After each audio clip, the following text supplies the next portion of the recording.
जय हिंद। एक बार फिर से आप सभी का वयम जीएस रिसर्च सेंटर पर स्वागत है। आज है 14 अप्रैल। तो 14 अप्रैल को बनने वाले जितने भी महत्वपूर्ण करण थे उनको हम इस वीडियो में डिस्कस करेंगे।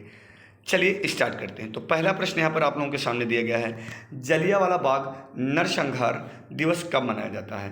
तो जलियांवाला बाग नरसंहार दिवस मनाया जाता है 13 अप्रैल को। तो क्यों 13 अप्रैल को मनाया जाता है? क्योंकि 13 अप्रैल 1919 को, कब? 13 अप्रैल 1919 को जलियांवाले बाग में, कहाँ पर? जलियांवाले बाग में, अमृतसर में जनरल ओ डायर अपने 2 बंदूक गाड़ियों के साथ पहुंचकर लोगों के ऊपर बिना बताए अंधाधुंध गोलियां चलवा दिया, जिसमें हजारों की संख्या में लोग मर गए।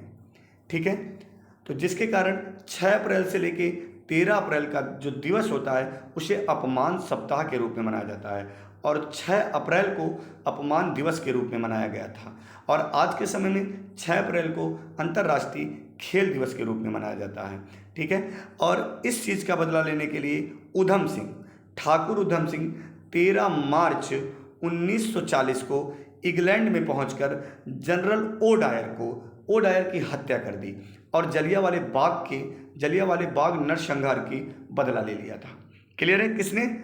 उधम सिंह, ठाकुर उधम सिंह। क्लियर है? दूसरा प्रश्न यहाँ पर दिया गया है, हाल ही में किसे पहले लता दीनानाथ मंगेशकर पुरस्कार से सम्मानित करने की घोषणा की गई है?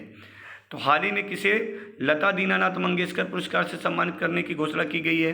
तो आपका जवाब हो जाएगा नरेंद्र मोदी को। नरेंद्र मोदी को यह पुरस्कार राष्ट्र उसके लोगों और समाज के लिए मार्गदर्शन हेतु शानदार और अनुकरणीय योगदान के लिए व्यक्ति को दिया जाएगा। क्लियर है?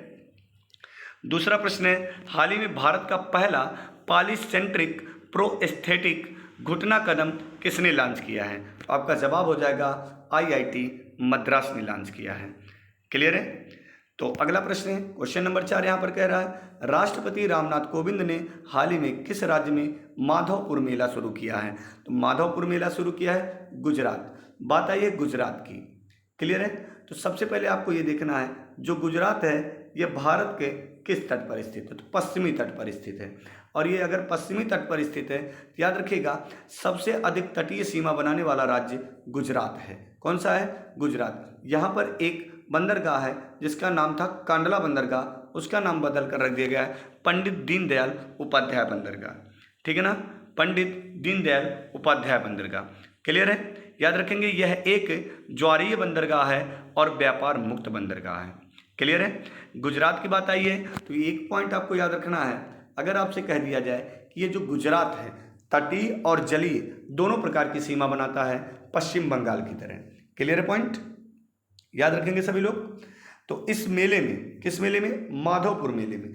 इस मेले में एक रथ को रंगीन ढंग से यानी खूब सुंदर तरीके से सजाकर भगवान श्री कृष्ण की मूर्ति को गांव के चारों ओर ले जाया जाता है। क्लियर है?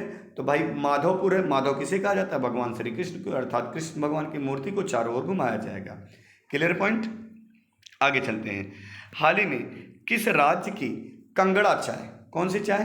कंगड़ा चाय को एक यूरोपीय आयोग ने जीआई टैग देने की घोषणा की है? तो आपका जवाब हो जाएगा हिमाचल प्रदेश। कंगड़ा चाय कहाँ पर पाई जाती है? हिमाचल प्रदेश। ठीक है ना? इस कंगड़ा चाय को 2005 में भारतीय जीआई टैग मिला था। याद रखिएगा, इंपॉर्टेंट है, पूछ सकता है क्योंकि करंट की बात आ जा रही है। 2005 में, यानी भारतीय जीआई टैग कंगड़ा चाय को कब मिला था? 2005 में, और यूरोपीय आयोग द्वारा इसे जीआई टैग देने की घोषणा की गई है। क्लियर है? अगला प्रश्न कह रहा, क्वेश्चन नंबर 6, आईसीसी ने ऑस्ट्रेलिया की राचेल हेंस और किस खिलाड़ी को मार्च 2022 के लिए ICC men's and women player of the month नामित किया गया है? तो आपका जवाब हो जाएगा बाबर आजम। ठीक है? आईसीसी ने ऑस्ट्रेलिया के राचेल हेंस और किस खिलाड़ी को? तो आपका जवाब हो जाएगा राचेल हेंस और बाबर आजम को मार्च 2022 के लिए ICC men's and women player of the month नामित किया गया है। याद रखेंगे सभी लोग। तो बाबर आजम कहाँ के खिलाड़ी हैं? तो आपका जवाब हो जाएगा पाकिस्तान। हाल ही में किस राज्य में पेरियार मेमोरियल शमथुपुरम का उद्घाटन किया गया है? तो हाल ही में किस राज्य में पेरियार मेमोरियल शमथुपुरम का उद्घाटन किया गया? तो आपका जवाब हो जाएगा तमिलनाडु। कहाँ पे?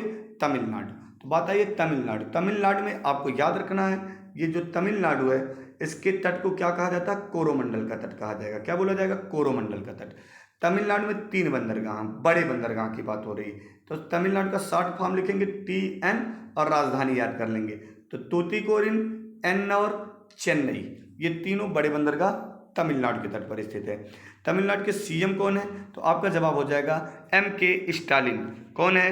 MK Stalin. अगर आपसे कह दिया जाए केंद्रीय गन्ना अनुसंधान संस्थान कहाँ पर स्थित है? तो केंद्रीय गन्ना अनुसंधान संस्थान कोयम्बटूर यानी तमिलनाडु में स्थित है।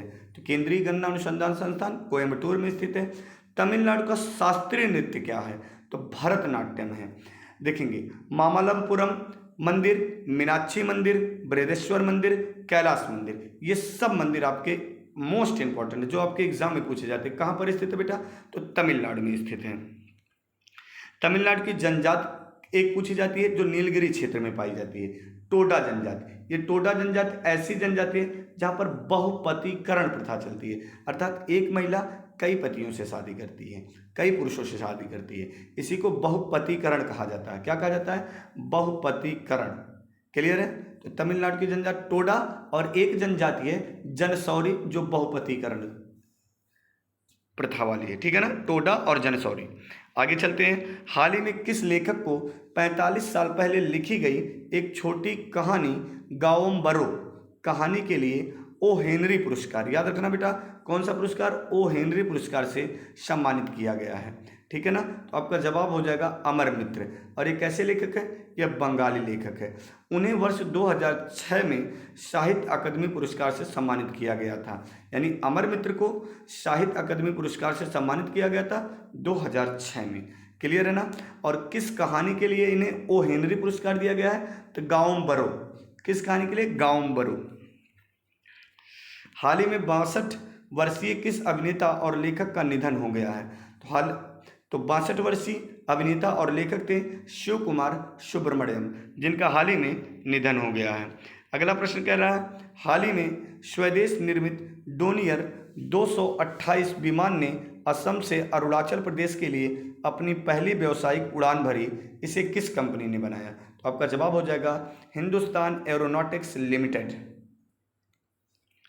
भारत और किस देश में द्विपक्षीय स्पेस सिचुएशनल अवेयरनेस प्रोग्राम पर हस्ताक्षर किए हैं? भारत और अमेरिका। भारत और अमेरिका द्विपक्षीय स्पेस सिचुएशनल अवेयरनेस प्रोग्राम पर हस्ताक्षर किए हैं। ठीक है ना? इस समझौते के तहत भारत और अमेरिका अंतरिक्ष में जुड़ी जानकारी साझा करेंगे। क्लियर है? ये लास्ट प्रश्न था। आज के लिए इतना ही रखा जाएगा। अगर आपको वीडियो पसंद आए तो वीडियो को शेयर और सब्सक्राइब करना ना भूलें। Best of luck. जय हिंद।